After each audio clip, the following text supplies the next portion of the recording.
স্বাগতম জনাই আৰম্ভ কৰিছো আজিৰ পাঠ মৰমৰ ছাত্ৰীসকল ছাত্ৰসকল শিক্ষাৰ্থীসকল আৰু মোৰ শুভাকাংক্ষীসকল আজি স্মাৰ্ট ক্লাছৰ এটা নতুন ভিডিঅ' লৈ আপোনালোকৰ আগত পুনৰ উপস্থিত হৈছো আজি আমাৰ আলোচনাত আমি উল্লেখ কৰিম বিশেষকৈ ভাৰতবৰ্ষৰ সংবিধানৰ প্ৰস্তাৱনা আৰু ইয়াত প্ৰতিফলিত হোৱা ভিন্ন আদৰ্শসমূহৰ বিষয়ে দশম শ্ৰেণীৰ সমাজ বিজ্ঞানৰ ৰাজনৈতিক বিজ্ঞানৰ যেটো আমাৰ খণ্ড আছে তাৰ প্ৰথম যেটো পাঠ ভাৰতীয় গণতন্ত্ৰৰ এটা আটাইতকৈ উল্লেখযোগ্য আলোচনা কৰিবলগীয়া বিষয়বস্তু হৈছে ভাৰতীয় সংবিধানৰ প্ৰস্তাৱনা আৰু এই প্ৰস্তাৱনাত উল্লেখিত ভিন্ন আদৰ্শসমূহ গতিকে আহাচোন আমি আজি আলোচনা কৰো ভাৰতীয় সংবিধানৰ প্ৰস্তাৱনা মানেনো আসলতে কি এই প্ৰস্তাৱনাত কি আমাৰ আদৰ্শবিলাক প্ৰতিফলিত কৰিবলৈ চেষ্টা কৰা হৈছিল ভাৰতবৰ্ষই স্বাধীনতা লাভ কৰাৰ আগতেই ব্ৰিটিছ কৰ্তৃপক্ষৰ প্ৰচেষ্টাত ভাৰতীয় সংবিধান ৰচনাৰ যেটো প্ৰক্ৰিয়া আৰম্ভ হৈছিল এই প্ৰক্ৰিয়াৰ কথা আমি ইয়াৰ আগতে আলোচনা কৰিছো তথাপিও কেবিনেট মিছনৰ পিছত ভাৰতীয় সংবিধান প্ৰণেতাসকলৰ বাবে এখন সংবিধান সভা গঠন আৰু পৰৱৰ্তী সময়ত খচৰা কমিটি গঠন কৰাৰ নিচিনা এটা প্ৰক্ৰিয়া আৰম্ভ হৈ সৰ্বশেষত ভাৰতবৰ্ষই এখন নতুন নিজাকৈ সংবিধান লাভ কৰিছিল আৰু ভাৰতীয় এই সংবিধানখনেই 1950 চনৰ 26 জানুৱাৰীৰ পৰা কাৰ্যকৰী হোৱাৰ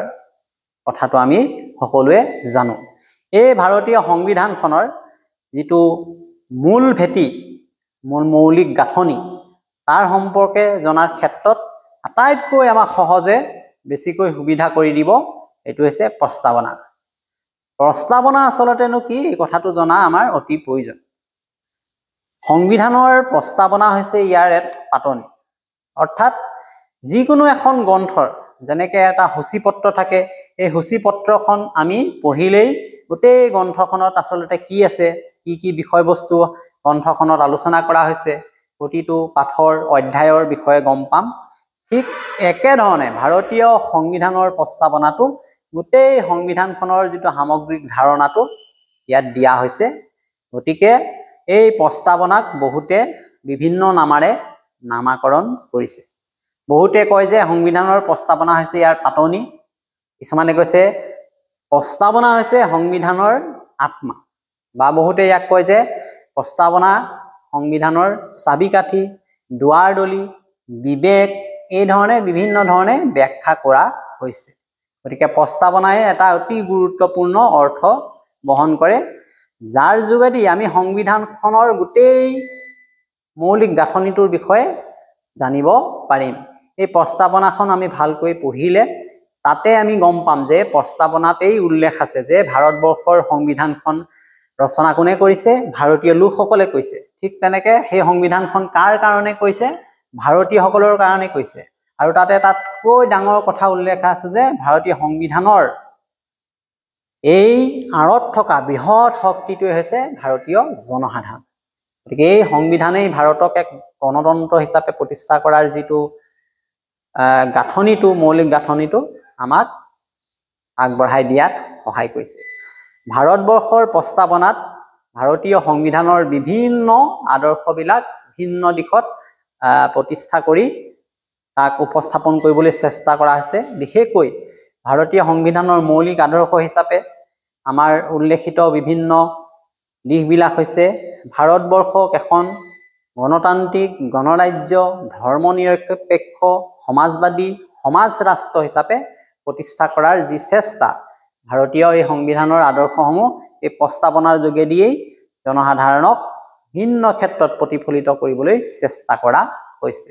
প্ৰথমতেই উল্লেখ আছে যে ভাৰতবৰ্ষ এখন গণতান্ত্ৰিক ৰাজ্য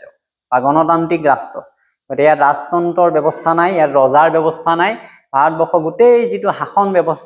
ব্যৱস্থাটো হৈছে গণতন্ত্ৰ অৰ্থাৎ ভাৰতবৰ্ষৰ জনসাধাৰণে নিৰ্বাচিত কৰি পঠিওৱা এই প্ৰতিনিধিয়ে ভাৰতবৰ্ষত এখন চৰকাৰ গঠন কৰিব আৰু সেই চৰকাৰখনে জনসাধাৰণক শাসন কৰিব এই চৰকাৰখনে যদি কিবা কাৰণে জনসাধাৰণৰ আশা আকাংক্ষা পূৰণ কৰাত ব্যৰ্থ হয় জনসাধাৰণে তাক পুনৰ ভংগ কৰি নতুন এখন চৰকাৰ গঠন কৰাৰ ক্ষমতা লাভ কৰিছে গতিকে ভাৰতবৰ্ষত গণতন্ত্ৰৰ শাসন ব্যৱস্থা আছে, জনসাধাৰণৰ শাসন ব্যৱস্থা আছে, ইয়াৰ ৰজাৰ শাসন ব্যৱস্থা নাই। ঠিক তেনে প্ৰজাতান্ত্ৰিক ভাৰতবৰ্ষৰ দেশৰ যিগৰাকী সৰ্বোচ্চ মুৰব্বী ৰাষ্ট্ৰপতিজন, তেওঁ বংশানুক্ৰমিক নহয়, তেওঁক জনসাধাৰণে নিৰ্বাচিত কৰি পঠিয়াই পৰোক্ষভাৱে। গতিকে এনেকুৱা ধৰণৰ ভাৰতবৰ্ষৰ সংবিধানৰ প্ৰস্তাৱনাতেই উল্লেখিত বহু মহান আদৰ্শক ইয়াত প্ৰতিফলিত কৰিবলৈ চেষ্টা কৰা হৈছে। আটাইতকৈ গুৰুত্বপূৰ্ণ কথাটো হৈছে যে ভাৰতবৰ্ষৰ সংবিধানৰ আন এক অতি উল্লেখযোগ্য বৈশিষ্ট্য ধৰ্মনিৰপেক্ষ সমাজবাদী সমাজ ৰাষ্ট্ৰ প্ৰতিষ্ঠা কৰিবলৈ চেষ্টা কৰা হৈছে। যদিও প্ৰথম অৱস্থাত এই শব্দকেইটা ভাৰতৰ সংবিধানত অন্তৰ্ভুক্ত কৰা নাছিল, কিন্তু পৰৱৰ্তী সময়ত আমাৰ সংবিধানৰ সংশোধনীৰ যোগেদি এই নতুন নতুন বিষয়সমূহ ভাৰতীয় সংবিধানত অন্তৰ্ভুক্ত কৰা হৈছে। বিশেষকৈ ধৰ্মৰ নিৰপেক্ষ ৰাষ্ট্ৰৰ যিটো ধাৰণা, এই ধাৰণাই ভাৰতবৰ্ষক এখন কল্যাণকামী ৰাষ্ট্ৰ প্ৰতিষ্ঠা কৰাত বহু পৰিমাণে অৰিহণা যোগাইছে। কাৰণ ইয়াত ধৰ্ম নিৰপেক্ষ ধাৰণাটো উল্লেখ কৰা হৈছে যে ভাৰতবৰ্ষত কোনো ৰাষ্ট্ৰীয় ধৰ্ম নাই, সকলো ধৰ্মকে ৰাষ্ট্ৰই সমান জ্ঞান কৰিব, কোনো ধৰ্মক অগ্ৰাধিকাৰ দিয়া বা কোনো ধৰ্মক অধিক সা সুবিধা দিয়া এনেধৰণৰ কোনো ব্যৱস্থা নাথাকি সকলো ধৰ্মক সমানে চকু দি সকলো ধৰ্মৰ লোকৰ সৈতে মিলা প্ৰীতিৰে ভাৰতবৰ্ষত এখন নতুন ধৰ্ম নিৰপেক্ষ ৰাম ৰাজ্য প্ৰতিষ্ঠাত গুৰুত্ব আৰোপ কৰা হৈছিল। ঠিক তেনেকৈ সমাজ ৰাষ্ট্ৰ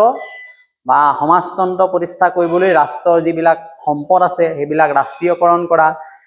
জাতীয় আয় বিতৰণ কৰা, সমবিতৰণ, লগতে ন্যায়, সমতা, স্বাধীনতা এই আদৰ্শবিলাক প্ৰতিষ্ঠা কৰিবলৈ চেষ্টা কৰা হৈছিল ভাৰতীয় সংবিধানৰ এই প্ৰস্তাৱনাৰ যোগেদি। গতিকে মৰমৰ ছাত্ৰীসকল, মৰমৰ ছাত্ৰসকল, শিক্ষাৰ্থীসকল, তোমালোকে প্ৰস্তাৱনাৰ বিষয়ে এনেধৰণে সামগ্ৰিকভাৱে এটা ধাৰণা লৈ নিশ্চয় লিখিব পাৰিবা। গতিকে আজি আমি এটা খন্তেক সময়ৰ কাৰণে সংবিধানৰ প্ৰস্তাৱনাৰ ওপৰত এটা আলোচনা আগবঢ়ালোঁ। তোমালোকে ভালকৈ নিজাকৈও এই বিষয়ে